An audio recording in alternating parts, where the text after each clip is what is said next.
नमस्कार YouTube channel noisy में। और आज हम सभी लोग संविधान की 12वीं अनुसूची के बारे में समझेंगे। हम सभी जानते हैं संविधान में कुल 12 अनुसूचियां हैं और हर अनुसूची पर एक वीडियो लेक्चर अपलोड किया जा चुका है।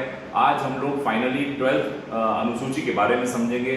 12वीं अनुसूची जो 74th कॉन्स्टिट्यूशनल अमेंडमेंट 1992 में जोड़ी गई, और ये अनुसूची भी लोकल गवर्नमेंट के नाम से जानी जाती है।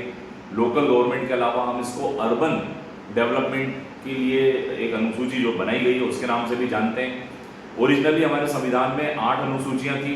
जब संविधान बना था 1950 में, तब 8 अनुसूचियां थी। अनुसूची नंबर 9, 10, 11, 12 ये बाद में संविधान संशोधनों के माध्यम से इंसर्ट हुई है। 9वीं अनुसूची पहले संविधान संशोधन में, 10वीं अनुसूची 52वें संविधान संशोधन में, 11वीं अनुसूची 73rd अमेंडमेंट में, और आज हम लोग जो पढ़ने वाले हैं 12वीं अनुसूची, ये 74th कॉन्स्टिट्यूशनल अमेंडमेंट में जुड़ी है। तो संविधान का जो एक चैप्टर है जिसका नाम है 9A, वो इसी के बारे में बात करता है। और ये लोकल एडमिनिस्ट्रेशन के लिए, यानी लोकल सरकार, यानी जिसे हम स्थानीय सरकार कहते हैं, उसके लिए जानी जाती है। तो आइए स्टार्ट करते हैं। 12th schedule of the Indian constitution, संविधान की 12वीं अनुसूची के बारे में कुछ जानकारी हासिल करते हैं। संविधान में कुल 12 अनुसूचियां हैं और आज हम लोग 12वीं आखिरी अनुसूची के बारे में पढ़ने वाले हैं। और ये 12वीं अनुसूची जो है ये डेमोक्रेटिक डिसेंट्रलाइजेशन के लिए जानी जाती है, लोकतंत्र के विकेंद्रीकरण के लिए जानी जाती है। ये लोकतंत्र का विकेंद्रीकरण क्या है? ये दो शब्दों से मिलकर बना है, एक लोकतंत्र और दूसरा विकेंद्रीकरण, डेमोक्रेसी, डेमोक्रेटिक डिसेंट्रलाइजेशन। यानी डेमोक्रेसी सिर्फ सेंट्रलाइज नहीं होगी, यानी लोकतंत्र का केंद्रीकरण नहीं होगा। जब संविधान बना था मित्रों, तब आप सभी को पता है 2 ही सरकारें थी, एक केंद्र सरकार, एक राज्य सरकार। केंद्र सरकार जिसका मुख्यालय, कानून बनाने वाला मुख्यालय पार्लियामेंट जो कि दिल्ली में है, और राज्य विधानसभाएं जो होती है, विधानसभा जो है प्रत्येक राज्य की राजधानी में मिलती है। अब गांव के लोग जो हैं या शहरों के जो लोग हैं, उनकी स्थानीय समस्याओं के लिए क्या उन्हें दिल्ली और भोपाल के चक्कर लगाने होंगे, या दिल्ली या राज्य की राजधानी के चक्कर लगाने होंगे? नहीं। लोकल सेल्फ गवर्नमेंट प्रारंभ से ही संविधान निर्माताओं की मंशा रही थी कि local people can solve their problem easily, यानी जो स्थानीय लोग हैं वो अपनी समस्याओं को आसानी से निपटा सकते हैं। इसीलिए डेमोक्रेसी का डिसेंट्रलाइजेशन होना चाहिए, डेमोक्रेसी सेंट्रलाइज नहीं होनी चाहिए। यानी लोकतंत्र जो है वो ग्रॉस रूट तक जाए, नीचे तक डेमोक्रेसी हो। और इसी उद्देश्य को लेकर 11वीं और 12वीं अनुसूची जोड़ी गई। 11वीं अनुसूची गांव के लिए बात करती है, पंचायतों की स्थापना होगी, और 12वीं अनुसूची शहरों के लिए बात करती है या कस्बों के लिए बात करती है, जहां पर पंचायत की जगह नगर पालिका और नगर परिषदों की स्थापना होगी। तो आज हम लोग 12वीं अनुसूची जो बात कर रहे हैं, ये डेमोक्रेटिक डिसेंट्रलाइजेशन यानी लोकतंत्र के विकेंद्रीकरण के लिए जानी जाती है। इसके अलावा लोकल सेल्फ गवर्नमेंट के लिए भी ये जानी जाती है। तो 11वीं और 12वीं अनुसूची को लोकल सेल्फ गवर्नमेंट के लिए लाए गए संविधान संशोधन भी कहा जाता है। लोकल सेल्फ गवर्नमेंट यानी स्थानीय सरकार। हम सभी जानते हैं स्थानीय लोग स्थानीय समस्याओं को भली भांति परिचित होते हैं। स्थानीय लोग जो हैं उस प्रॉब्लम के लिए अपने ढंग से उसको अच्छे से बेस्ट सॉल्यूशन करके सॉल्व कर सकते हैं। राजधानी में बैठे लोग, दिल्ली या राजधानी में बैठे लोग पर्टिकुलर गांव की प्रॉब्लम को ना तो समझते हैं, ना वो ठीक ढंग से सॉल्व कर पाएंगे।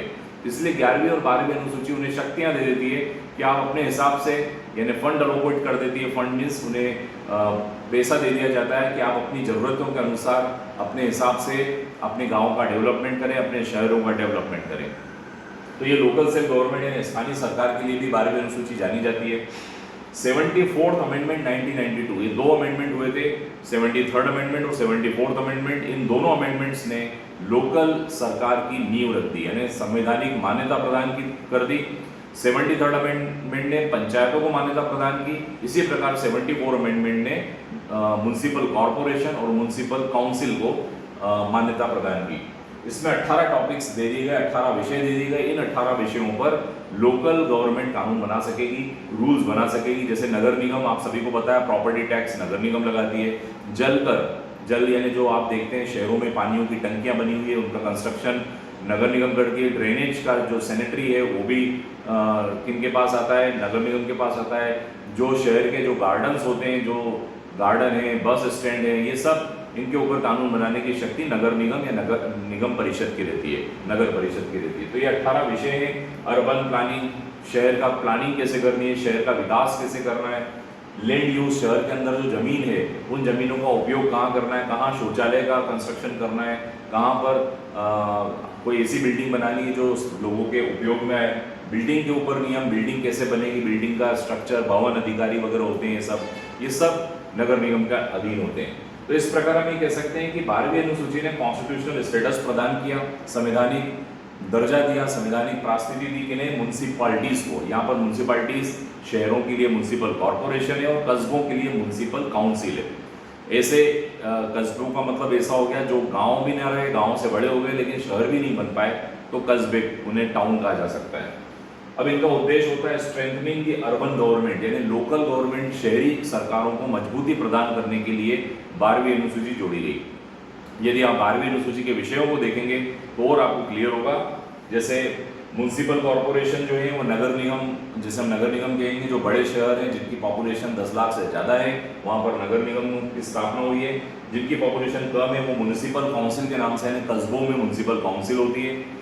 उदाहरण के तौर पर यदि हम मध्य प्रदेश में देखें तो भोपाल, इंदौर, ग्वालियर, यहाँ पर नगर निगम मिलेगी, लेकिन म्यूनसिपल काउंसिल जो छोटे कस्बे हैं जैसे बड़वा, सनावद, यहाँ पर आपको म्यूनसिपल काउंसिल मिलेगी। यहाँ पर जो सबसे बड़ा व्यक्ति होता है वो मेयर कहलाता है, जो इनका मुखिया होता है, मेयर जिसे हम महापौर कहते हैं, और कॉर्पोरेटर जो पार्षद होते हैं।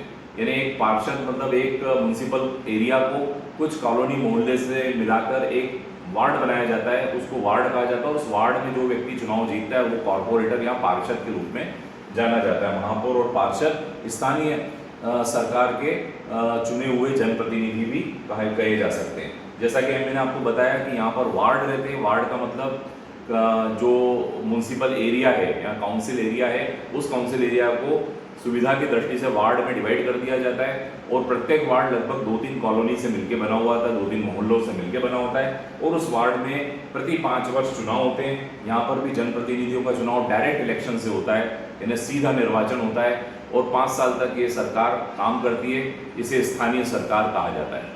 तो ये मित्रों 12वीं अनुसूची जिसके बारे में हम लोगों ने समझा। I hope you enjoyed this lecture. Kindly subscribe YouTube channel Loisy for more information. Thank you for watching this.